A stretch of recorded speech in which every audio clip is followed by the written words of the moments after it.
बिस्मिल्लाहिर्रहमानिर्रहीम, अस्सलाम वालेकुम। हमने जो है प्रैक्टिकल स्टार्ट किए हैं सेकंड ईयर के। हमारा 15 प्रैक्टिकल हमने स्टार्ट किया था, तो कल हमारा ये लास्ट एक पार्ट रह गया था। Calculate 95% confidence interval for for mu one minus mu two के। बाकी सारा तो हमने कर दिया था, ये रह गया था। अब इसमें हमने क्या करना है, 95% confidence interval for mu one minus mu two.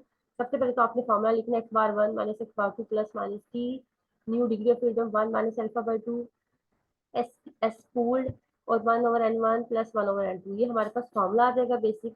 अब यहाँ से हमने जो है ये देखें, one minus alpha alpha alpha by two करके यहाँ से सारी वैल्यूज को निकाल लिया और न्यू डिग्री ऑफ फ्रीडम के सामने इसकी वैल्यू देखी तो 2.048 हमारे पास टी की वैल्यू आ जाएगी।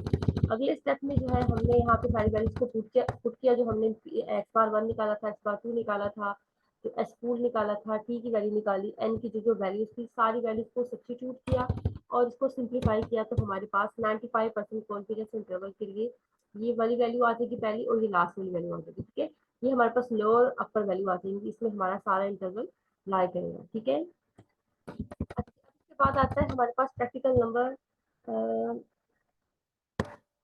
16। प्रैक्टिकल नंबर 16 है हमारे पास। इसमें उन्होंने कहा हुआ है कि आप बताएं the blood pressure of 10 patients were record before and after giving an injection. ठीक है, किसी का आफ्टर बिफोर का डाटा पेशेंट्स का, कितने पेशेंट्स है, 10 पेशेंट्स है, बिफोर और आफ्टर का डाटा हमारे पास। ठीक है, अब इसमें उन्होंने कहा, अब बेसिकली आपको पता है इसमें टी डिस्ट्रीब्यूशन लगती है जब हमारे पास आफ्टर बिफोर का डाटा हो और इस तरह से कम वैल्यूज लेस देन 30 वैल्यूज हो और सिग्मा अननोन हो। Can we conclude at 5% level of significance that mu d is equal to 20 against the alternative that mu d less than 20? Find the 95% confidence interval for mu d mu 1 minus mu 2। ठीक है, अब इसमें क्या है, सबसे पहले तो आपके पास उन्होंने ये देखेंगे प्रैक्टिकल में जो एच नोट और एच वन को हमने लिख लिया। ठीक है, मैं तो रफ सा बनाया स्केच, आप नीट को इसको अच्छे तरीके से कीजिएगा। स्टेप्स के नाम, formulate H null and alternative hypothesis, अगला step level of significance proper तरीके से। अच्छा, अब ये हमारे पास म्यू डी आ गया greater than equal to 20 less than 20 आ जाएगा। इसके बाद सेकंड स्टेप में हमने लेवल ऑफ सिग्निफिकेंस को 5% ले लिया। इसके बाद टेस्ट स्टैटिस्टिक की हमारे पास फॉर्मूला आ जाएगा T is equal to D bar minus mu D over S D over under root N. ठीक है, ये हमारे पास टी का फॉर्मूला आ जाएगा। कैलकुलेंस में हमने पहले डी बार निकाल लिया। क्या करेंगे, सारी वैल्यूज को आपस में, मतलब डी का मतलब डिफरेंस, सारी वैल्यूज को आपस में डिफरेंस लिया और उसके बाद जो है ये देखिए यहाँ पर पेज पे बनाया मैंने। एक्स वन जो है हमारे पास पहली वैल्यूज है, जो बिफोर, एक्स टू हमारे पास आफ्टर। ठीक है, ये एक्स टू हो गया, एक्स वन हो गया और यहाँ पे देखिए इनके दरमियान में डी निकाला हुआ difference X two minus X one. हमेशा याद रखना आफ्टर माइनस बिफोर डिफरेंस जब लेते हैं इनका, तो आफ्टर माइनस बिफोर करते हैं। ठीक है, ए माइनस बी करते हैं जब भी इनका डिफरेंस निकालें। ये हमने डिफरेंस निकाले यहाँ पर। ठीक है, ये आफ्टर माइनस बिफोर करके से सारे हमारे पास डिफरेंस आ जाएंगे। अगला कॉलम हमारे पास डी स्केयर का होगा, हर जो डी वैल्यू आई थी उसका स्केयर करते गए तो हमारे पास डी स्केयर आ जाएगा। ठीक है, ये ऊपर वाला डाटा, ये कोई नया डाटा नहीं है, जो ऊपर क्वेश्चन में डाटा गिवन था हमारे पास स्टेटमेंट में, वही आफ्टर बिफोर करके यहाँ पे डिफरेंस लिया और डी स्केयर कर दिया। ठीक है, अब इसके बाद डी बार के लिए हमें क्या चाहिए होगा कि हमने सम ऑफ डी निकालना। ठीक है, ये जो डी का सम आया हमारे पास, ये डी का सम और ये हमारे पास सी स्केयर का सम, हम ये ऊपर यूज करेंगे। डी बार निकाला और यहाँ से हमारे पास डी बार की वैल्यू 19.4 आ जाएगी। एस डी का फॉर्मूला यूज करेंगे, 1/n-1 summation D square minus summation D square over N.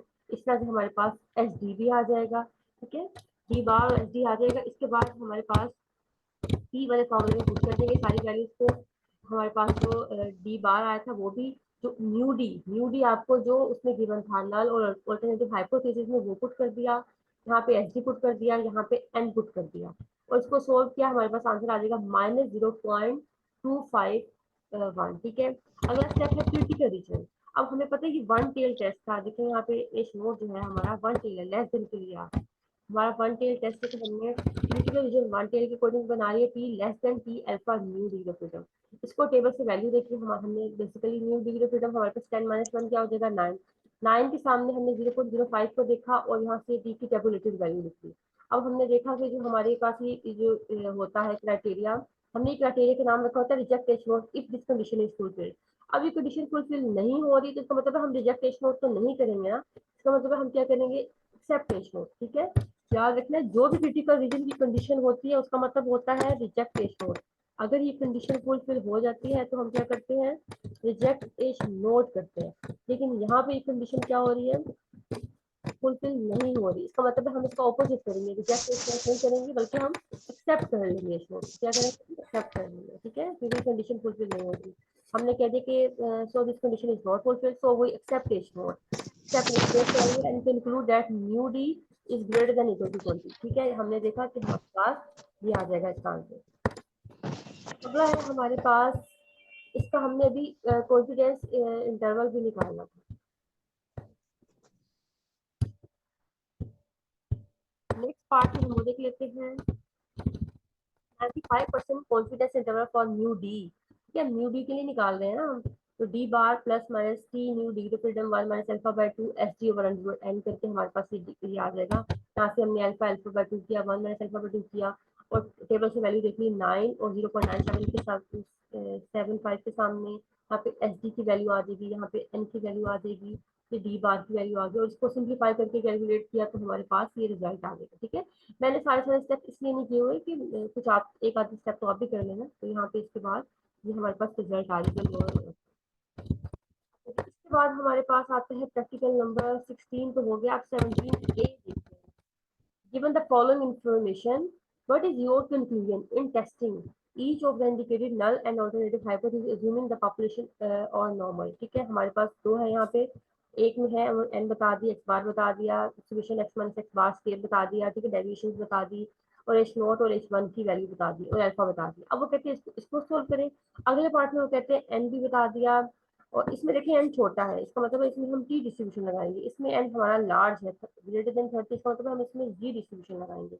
x बार दे दिया, ये डेविएशन दे दी, और ये दोनों दे दिया। अब हमें इसमें पता है दोनों में सिग्मा अननोन है, लेकिन इसमें n छोटा है, सिग्मा अननोन हो और n स्मॉल हो तो हम इसमें टी टेस्ट लगाते हैं, और सिग्मा हमारे पास नॉन अननोन हो और n ग्रेटर देन 30 हो तो हम इसमें ये लगाते हैं, ठीक है। अब एक में टी टेस्ट लगना है, एक में जी टेस्ट लगना है, इसको भी देख लेते हैं ब्रीफली से। हम ये देख लेते हैं, लिख लिया, डेविएशन लिख ली, सारी चीजें। अब हमारे पास आता है एच नोट और एच वन की जो गिवन था हमने वो लिख लिया। अब इसमें नॉट इक्वल टू का केस है, इसका मतलब है कि टू टेल का केस है। सेकंड स्टेप में लेवल ऑफ सिग्निफिकेंस पूरा आपने लिख लिया, अल्फा की वैल्यू 0.05 आ गई। थर्ड स्टेप में टेस्ट स्टैटिस्टिक में हमने फॉर्मूला लिख लिया, डिग्री ऑफ फ्रीडम हमारे पास 5 हो जाएगी, n माइनस 1 होता है ना, तो n हमारे पास यहाँ पे 5 है, तो 6 है, सॉरी 6 माइनस 1 हमारे पास 5 है, यहाँ पे हमारे पास t आ जाएगा। अगले स्टेप में हमने एस हैट निकालना है, उसका फॉर्मूला होता है summation x minus x bar square over N minus one. Deviation given है एन माइनस वन, हमने करके डिवाइड किया, हमारे पास एस हैट भी आ गया, ठीक है। ये एस स्क्वायर था तो लेकिन इसको हमने अंडर रूट लेके एस एस बता दिया, स्टैंडर्ड डेविएशन बता दिया वेरियंस। अगले स्टेप में सारी वैल्यूज को सब्स्टिट्यूट किया हमने, एक्स बार को, म्यू को, और जो भी इसमें था एस था, एन माइनस वन, जो भी था सारी वैल्यूज को सब्स्टिट्यूट किया, हमारे पास टी की वैल्यू आ जाएगी सिंपलीफाई होकर। नेक्स्ट स्टेप में हमारे पास क्रिटी का एडिशन आता है, तो मैंने बताया था ना कंडीशन ये होती है हमारे पास रिजेक्ट एच नोट इफ ये कंडीशन फुलफिल होगी, टू टेल है इसलिए हमारे पास यहाँ पे हमने मोड लगा लिया, अदरवाइज जस्ट टी रखते हैं। और यहाँ पे अल्फा बाय 2 भी इसलिए किया क्योंकि ये टू टेल है, तो हमने न्यू डिग्री फ्रीडम देखी, अल्फा बाय इस तरह से किया, इसकी टेबल से वैल्यू देख लेंगे, T greater than T 1 minus alpha by 2 new degree freedom, हमने इसको देखा तो ये वैल्यू टेबल पे आती है 2.571, और ये वाली वैल्यू मतलब हमने कैलकुलेट की ये थी 2.5। अब देखिए ये कंडीशन फुलफिल हो रही है या नहीं, ये भी कंडीशन फुलफिल नहीं हो रही, यानी कि ये वैल्यू इससे बड़ी नहीं है बल्कि छोटी है, इसका मतलब है कंडीशन फुलफिल नहीं हो रही। जो कंडीशन फुलफिल ना हो तो हम एक्सेप्ट एच नोट कर लेते हैं, अगर कंडीशन फुलफिल हो जाती तो हम रिजेक्ट एच नोट करते हैं, ठीक है। इसका मतलब है जब हमने एक्सेप्ट एच नोट किया तो हम कह देंगे कि mu is equal to accept H naught साथ conclude and conclude that mu is equal to 1503 ही आंसर होगा। अच्छा जी, इसके बाद इसी का बी पार्ट में भी हमें कुछ कैलकुलेशंस क्या कहा हुआ है, हमने देख लिया। ये देखिए वन टेल है क्योंकि इसमें म्यू इज ग्रेटर देन 86.2 है, तो ये वन टेल टेस्ट है। एच नोट गिवन था, एच वन गिवन था, ये वैल्यूज गिवन थी, अल्फा लेवल ऑफ सिग्निफिकेंस लिखी है 5%। अब यहाँ पे हमें पता है n इज ग्रेटर देन 30 है, यानी कि n हमारे पास 80 है, तो इसलिए हम इसमें जी टेस्ट लगाएंगे। जी का फॉर्मूला है X bar minus mu naught over S hat over under root N. यहाँ से हमने एस स्केल का फॉर्मूला लिख लिया, उसमें वैल्यूज को सब्स्टिट्यूट किया, सिंप्लीफाई किया, तो हमारे पास एस हैट आ जाएगा। एक्स बार की वैल्यू पुट की, ऊपर गिवन थी, म्यू की वैल्यू जो गिवन थी आपको देखिए 86.2 ये पुट की, और हमारे पास जो 5.64 ये आया था हमारे पास सेट में पुट कर दिया, एन पुट कर दिया, सबको सिंप्लीफाई किया तो हमारे पास आंसर आ जाएगा -1.43। अब हमें बताइए लेस देन ग्रेटर देन वाला केस है, ये देखिए ग्रेटर देन वाला, तो हम इसको ग्रेटर वाला इसके according is greater than G one minus alpha, ये जी लिखा हुआ है, मोड नहीं लिखा हुआ, जस्ट जी लिखा हुआ है, ठीक है। यहाँ पे क्या आ जाएगा, z is greater then z one minus alpha, ठीक है। अब ये वैल्यू जो z की थी वो एज इट इज लिख दी हमने, और यहाँ पे जो है टेबल से वैल्यू देखी हमने, ये 0.95 के गेंस तो हमारी z की वैल्यू ये आ जाएगी, ठीक है। अब हमने देखा ये कंडीशन फुलफिल हो रही है, ये वैल्यू इससे बड़ी है, कंडीशन फुलफिल नहीं हो रही। जब भी कंडीशन फुलफिल नहीं होती तो हम क्या करते हैं, एक्सेप्ट एच नोट। अगर कंडीशन फुलफिल हो जाती है तो हमने क्या देना था कि रिजेक्ट एच नोट कर रहे हैं हम, ठीक है। तो कंडीशन फुलफिल नहीं हुई तो यहाँ पे भी हम क्या करेंगे, इसको पेश नोट कर देंगे। नेक्स्ट प्रैक्टिकल है प्रैक्टिकल नंबर 17 का बी पार्ट। 17 की बी पार्ट में a random sample of 8 cows bred A had daily yield in pounds 21 24 20, ये गिवन है हमारे पास 8 values. Random sample of 6 cows bred B, अब हमारे पास कोई जो है बी ब्रेड है मतलब उसमें बी काउस का उसकी भी 6 वैल्यूज है, ए की हमारे पास 8 वैल्यूज है, हमने सारी 6 वैल्यूज को लिख लिया। आगे क्या करना है, उन्होंने कहा है कि टेस्ट।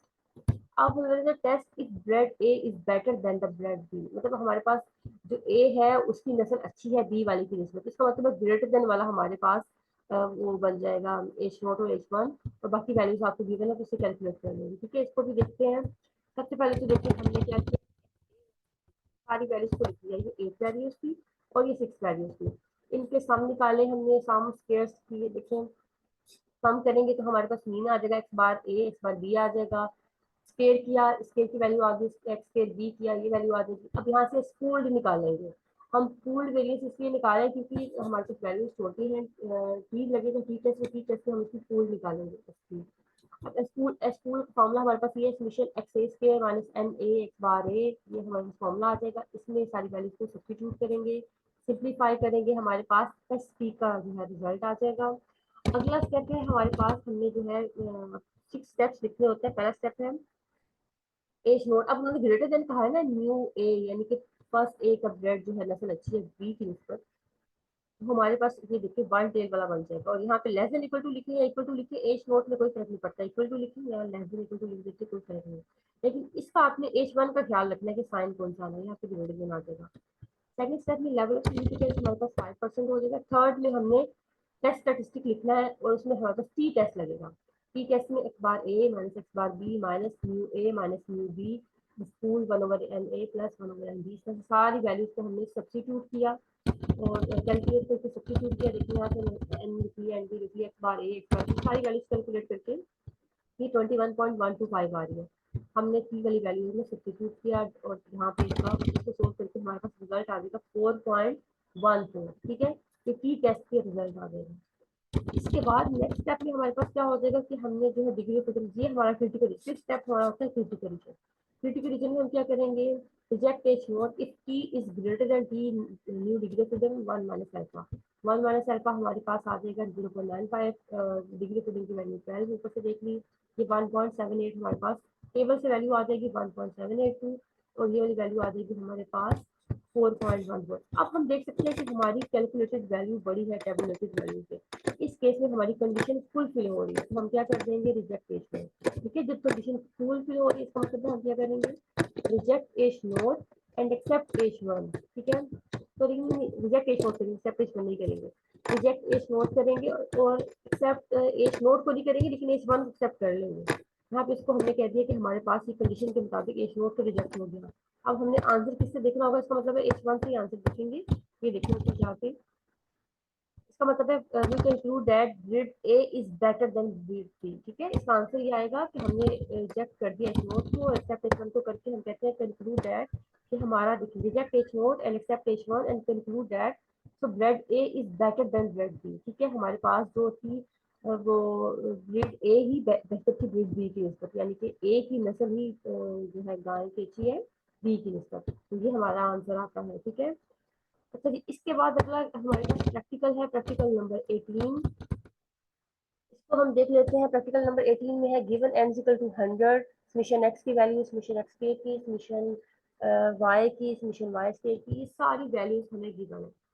अब वो कहते हैं कि क्या करना है, हमने एस्टिमेट कोरिलेशन, अभी सेक्शन 2 स्टार्ट हो गया, यहाँ से देखना है आपको section 2, estimate correlation coefficient and sx sy using the results of correlation coefficient। आपने sx निकालना है, sy निकालना है, ठीक है। तो उसके अलावा correlation coefficient को एस्टिमेट करना है और कोरिलेशन कोएफिशिएंट और standard deviation, calculate regression coefficients and regression lines, ये सारी चीजें इसमें कैलकुलेट करनी है। ठीक है, इसको भी हम यहाँ से देख लेते हैं। सबसे पहले हमने गिवन डेट, जो हमें डाटा गिवन था सारा लिख लिया। अब हमें पता है y हमारा डिपेंडेंट वेरिएबल है और x इंडिपेंडेंट वेरिएबल है।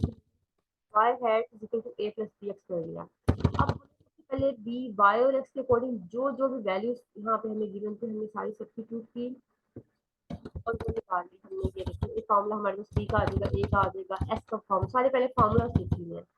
ये देखिए b y और x के अकॉर्डिंग यहाँ पे सारा b का फॉर्मूला आ जाएगा, फिर ये a का फॉर्मूला आ जाएगा। इसको आप y बार माइनस b x बार भी लिख सकते हैं। ठीक है, इसको आप क्या लिख सकते हो, y बार माइनस बी एक्स बार, सिंप्लीफाई करके आप इसको ये लिख सकते हैं। ठीक है, अब इसके बाद अगला हमारे पास आ जाएगा एस एस वाई का फॉर्मूला, इसके बाद आर का फॉर्मूला आ जाएगा। पता है ना, आप आर के फॉर्मूले दोनों आ जाते हैं, एक्स और वाई वाले डेरिवेशन दोनों आ जाते हैं लिमिट के साथ। इससे नेक्स्ट स्टेप में हमने जो है ये बी वाली वैल्यूज में सारी वैल्यूज को सब्स्टिट्यूट कर दिया, जो जो हमें सारी गिवन थी हमने सारी रिक्वायर्ड वैल्यूज को पुट कर दिया। हमारे पास यहाँ से बी को सोल्व करके आंसर आ जाएगा 0.33। ठीक है, ये हमारे पास बी का आंसर आ जाएगा। इसके बाद हमने ए का आंसर निकालना है, वो हमारे पास ये भी इसी फॉर्मूले में y बार माइनस बी एक्स बार में कर लें या इसी में कर लें तो हमारे पास ए का रिजल्ट भी आ जाएगा। यहाँ से इसको सिंप्लीफाई करके सोल्व कर 30.2। ठीक है, अभी 30.2 हमारे पास ए का रिजल्ट भी आ गया। हमारे पास जो है रिग्रेशन लाइन फिट होकर आ जाएगी 30.2 प्लस 0.33x। नेक्स्ट स्टेप में हमने जो है एस निकालना है, हमने समेशन वाई स्क्वायर माइनस ए, ये बेसिकली हम जो है डेविएशन निकाल रहे हैं ना, वो जो रेसिड्यूल वाला होता है, summation Y square minus A summation Y minus B summation X Y. यहाँ पे सारी वैल्यूज को सब्स्टिट्यूट किया और इसको भी सोल्व किया तो हमारे पास रिजल्ट आ जाएगा 301। नेक्स्ट स्टेप में हमारे पास रिग्रेशन कोएफिशिएंट्स के लिए हमने सारी वैल्यूज को सब्स्टिट्यूट किया, आर की वैल्यू को भी हमने देखिए सारी वैल्यू फॉर्मूले में ये सारी values summation X square summation X whole square Y square summation Y whole square सारी वैल्यूज को सब्स्टिट्यूट किया, आर का रिजल्ट भी हमारे पास सिंप्लीफाई होकर आप डायरेक्ट कैलकुलेटर में भी कर सकते हैं, बजाय इसके कि आप बार बार इतना से लिखते जाए। ये हमारे पास आंसर आ जाएगा 0.5। ठीक है, अभी तक हमारे पास ए का, बी का और आर का रिजल्ट आ चुके हैं। अब बेस्ट फिटेड लाइन हमने क्या किया यहाँ से, ये हम इसमें जो है ए हमने बता दिया ये था, बी ये था, एस ये था और आर ये था। ठीक है, इस तरह से हमने इसको सारे को सोल्व करके निकाल लिया।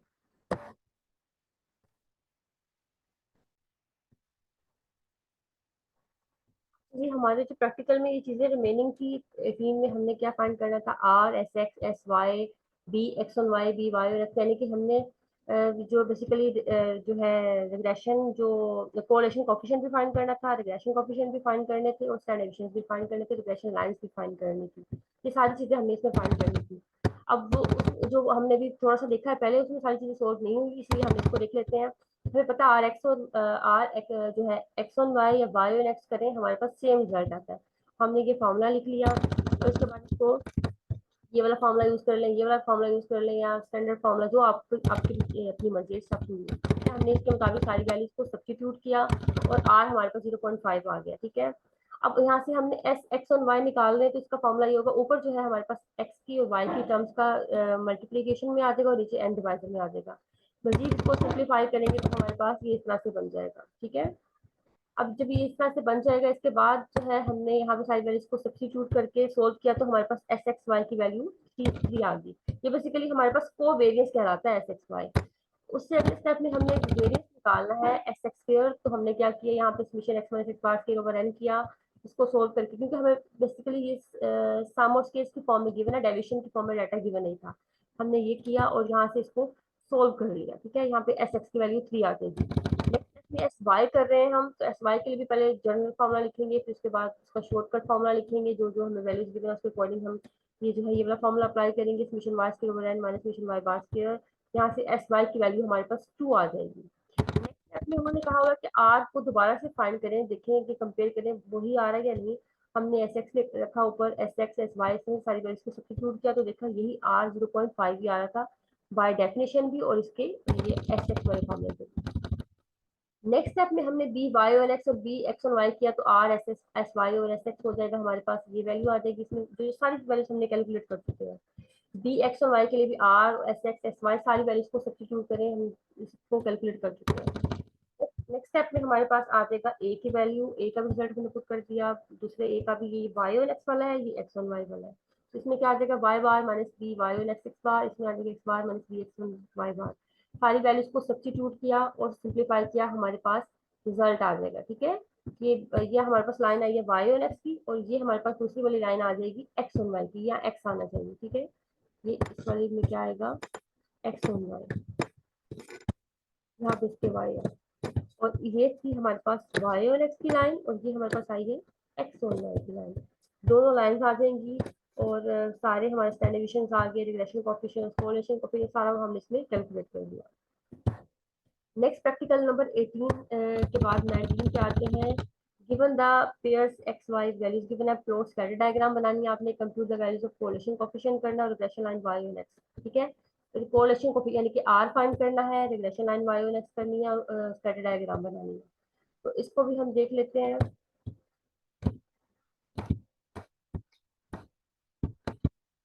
इसको यहाँ पे देखें, हमारे पास सबसे पहले तो हमने डाटा को एक्स वाई की फॉर्म में लिख दिया, टेबल की फॉर्म में। ये देखिए X Y X square X Y square X Y, ये हमें 5 कॉलम में रिक्वायर होते हैं। ठीक है, हमने यहाँ पे एक्स का स्केल करते गए, वाई का स्केल किया, एक्स वाई मल्टीप्लाई करके इनका एक प्रोडक्ट का कॉलम बना लिया। यहाँ से सारे जो है इनके, ये जो सारे सबके फिर जो है सम्स को फाइंड कर लिया, summation X summation Y summation X square summation Y square summation X Y, सारे जो है हमने सम्स फाइंड कर लिए।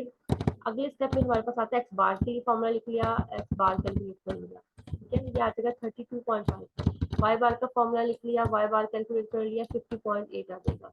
नेक्स्ट स्टेप में बी का फॉर्मूला लिख दिया, बी वाई और एक्स, बी वाई और एक्स की सारी फॉर्मूला लिख दिया, वैल्यूज को सब्स्टिट्यूट किया। सिंपली आप डायरेक्ट कैलकुलेटर पे भी कर सकते हैं, जैसे कि आप एक एक कैलकुलेट कर करके हमारे पास रिजल्ट आ जाएगा -1.595।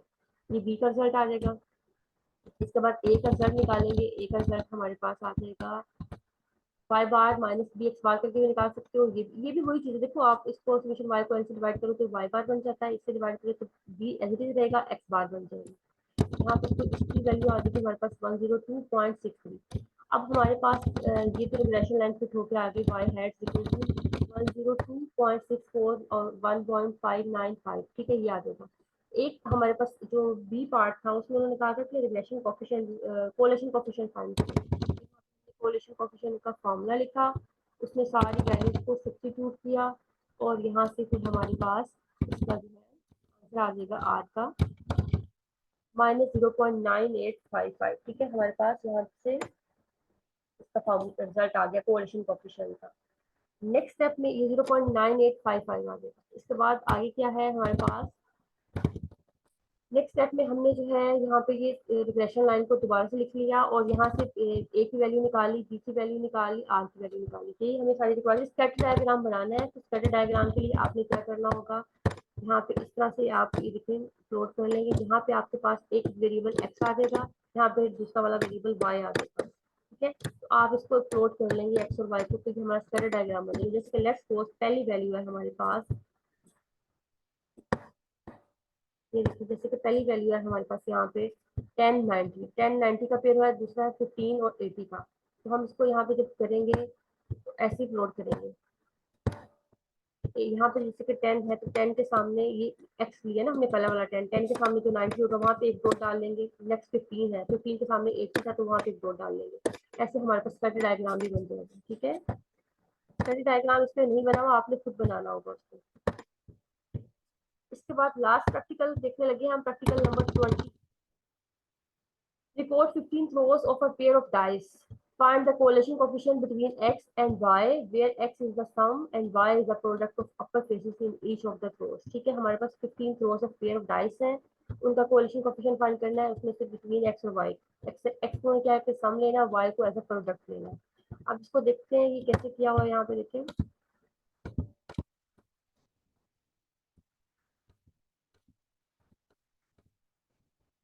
प्रैक्टिकल नंबर 18 यहाँ पे किया हुआ था। अब इसको कहाँ गया, 19 से नेक्स्ट 19 को भी देख लिया हमने।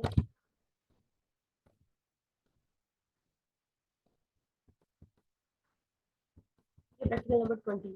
Record of 15 rows of a pair of dice. Sum of upper face product. अब सबसे पहले तो हमने जो है यहाँ पे ऑब्जर्वेशन लिखे, ठीक है, और साथ सम और प्रोडक्ट करते गए, ठीक है। पेयर ऑफ डाइट्स के 15 रिकॉर्ड, 15 क्लोज, हमने 15 क्लोज को हमने उनके जो है सम को एक्स कह दिया, रैंडम वेरिएबल वाई को हमने प्रोडक्ट को जो है वाई कह दिया। इस तरह से हमने एक्स और वाई रैंडम वेरिएबल बना लिया। ये देखिए यहाँ पे 1 2 3 4 5 6 7 8 9 10 वैल्यूज है यहाँ पे, ठीक है, 10 वैल्यूज होगी, लेकिन हमने 15 लेनी है, इसका मतलब 5 वैल्यूज याद होंगी। इस तरह से हमने जो है कोई भी ले लिया आपने, ठीक है, रैंडमली ले लिया आपने, 15 वैल्यूज ले ली, उनका सम जो है उसको एक्स कह दिया, जो उनका प्रोडक्ट था उसको वाई कह दिया। अब 15 वैल्यूज ली थी, उनका सम किया, ये हर एक का डिफरेंट आ सकता है, ये सेम नहीं, जरूरी नहीं कि सबका सेम आए, क्योंकि कोई कोई देगा इसमें वैल्यू से, कोई हर पर्सन वेरी करेगा ना ये। समीशन एक्स ले लिया, समीशन एक्स ले लिया, समीशन वाई निकाल लिया, summation Y square, summation X Y, और यहाँ से आपने इसका बेसिकली आर निकालना है, तो उसके लिए क्या फॉर्मूला है हमारे पास, R equal to N summation X Y minus summation X summation Y over N summation X square, यानी कि फॉर्मूला देख लिया हमने सारा, और यहाँ से कैलकुलेट करके हमारे पास आर की वैल्यू 0.965 आ जाएगी। हमने ये इसमें कैलकुलेट करना था, ठीक है।